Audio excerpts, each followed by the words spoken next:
ईद पर योगी के प्लान से मच गई खलबली। अफसरों को एक दो नहीं बल्कि 5 बड़े ऑर्डर। हिंदुओं के लिए ढाल बनकर खड़े हो गए योगी बाबा। न सड़क पर होगी नमाज, न मस्जिदों में बजेगा तेज लाउड स्पीकर। योगी के आदेश पर कट गई अफसरों में गदर। रातों रात सड़क पर सब उतरे। अब ये नया क्या होने वाला है? नवरात्रि चल रही है और इसी बीच यूपी की सियासत में एक ऐसा सख्त आदेश आया है जिसने पूरे माहौल को ही बदल दिया है। जो लोग सोचते थे कि इस बार माहौल बिगड़ जाएगा, उनके अरमानों पर पानी फिर गया है, क्योंकि योगी आदित्यनाथ ने साफ कह दिया है कि इस बार कोई भी चूक बर्दाश्त नहीं की जाएगी, चाहे मामला कानून का हो या फिर आस्था का।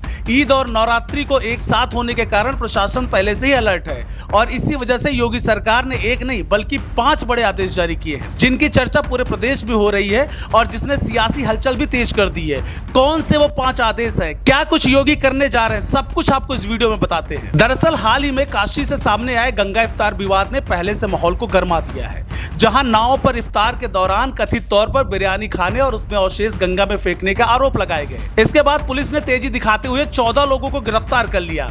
इस घटना ने सरकार को और ज्यादा सख्त रुख अपनाने के लिए मजबूर कर दिया है, क्योंकि मामला सीधे आस्था से जुड़ा है और नवरात्रि के दौरान इस तरह की घटनाओं को लेकर सरकार फिलहाल कोई जोखिम नहीं लेना चाहती। यही वजह है कि योगी आदित्यनाथ ने अधिकारियों के साथ बैठक कर साफ निर्देश दिए हैं कि इस बार कानून व्यवस्था के साथ किसी भी तरह से कोई खिलवाड़ नहीं होने दिया जाएगा। पहला बड़ा आदेश ये है कि ईद की नमाज सड़कों पर नहीं पढ़ी जाएगी। नमाज सिर्फ निर्धारित ईदगाह और मस्जिदों के अंदर ही अदा की जाएगी। दूसरा आदेश लाउड स्पीकर को लेकर है, जिसमें साफ कहा गया है कि आवाज सुप्रीम कोर्ट के तय मानकों के भीतर ही रहेगी।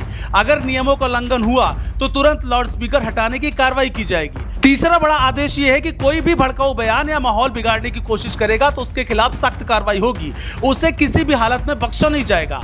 चौथा आदेश ये है कि संवेदनशील इलाकों में विशेष निगरानी रखी जाए और जरूरत पड़ने पर अतिरिक्त पुलिस बल तैनात किया जाए, ताकि किसी भी स्थिति को तुरंत नियंत्रित किया जा सके।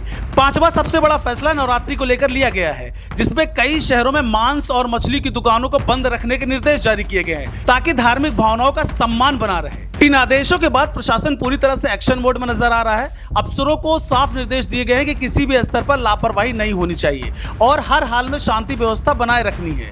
कई जिलों में पहले से ही पुलिस बल की गश्ती बढ़ा दी गई है और संवेदनशील जगहों पर अतिरिक्त निगरानी रखी जा रही है। यानी सरकार ने पहले से ही पूरी तैयारी कर ली है, ताकि किसी भी विवाद को जन्म लेने से पहले उसे खत्म किया जा सके। हालांकि इन फैसलों को लेकर अलग अलग प्रतिक्रियाएं सामने आ रही हैं। कुछ लोग इसे कानून व्यवस्था बनाए रखने के लिए जरूरी कदम बता रहे हैं, तो कुछ लोग इसे सख्ती ज्यादा मान रहे हैं। खासकर नॉनवेज दुकानों पर रोक को लेकर सवाल उठ रहे हैं, लेकिन सरकार का साफ कहना है कि यह फैसला किसी एक समुदाय के खिलाफ नहीं है, बल्कि शांति और संतुलन को बनाए रखने के लिए लिया गया है। फिलहाल इतना तो तय है कि नवरात्रि के दौरान योगी सरकार ने जो सख्त रुख अपनाया है, उसने साफ संदेश दिया है कि इस बार किसी भी तरह की ढिलाई नहीं बरती जाएगी। गंगा इफ्तार विवाद के बाद से ही सरकार और ज्यादा सतर्क हो गई है और ईद को लेकर भी पूरी तैयारी के साथ मैदान में है। अब देखना यह होगा कि इन आदेशों का असर जमीन पर कितना दिखता है, लेकिन इतना जरूर है कि इस बार यूपी में त्योहारों के बीच कानून व्यवस्था को लेकर सरकार फिलहाल कोई जोखिम लेने के मूड में नहीं है और हर कदम को बेहद सख्ती के साथ उठाया जा रहा है। देश दुनिया की हर बड़ी सटीक और भरोसेमंद खबर के लिए अभी विजिट करें हमारी वेबसाइट nowuttarpradesh.com और nownoida.com, क्योंकि यहां सिर्फ सुर्खियां नहीं बल्कि पूरी जानकारी मिलेगी।